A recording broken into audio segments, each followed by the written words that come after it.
parts of speech. Noun. A noun is a word that names a person, place, thing, or idea. For example, car, boy, hen. Pronoun. A pronoun is a word that replaces a noun or a noun phrase to avoid repetition.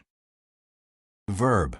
A verb is a word that describes an action, state, or occurrence.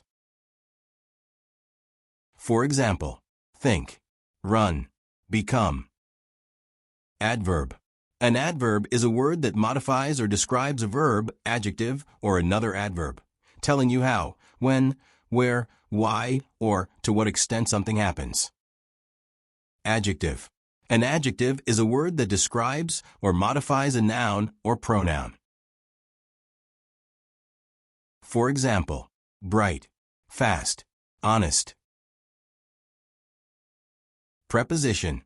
Shows the relationship between a noun/pronoun and another word in the sentence, usually indicating direction, time, or location. For example, in, on, at, with. Conjunction. Joins words, phrases, or clauses.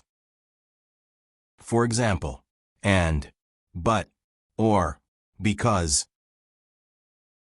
Interjection. Expresses a sudden emotion or feeling. For example, oh, wah, alas.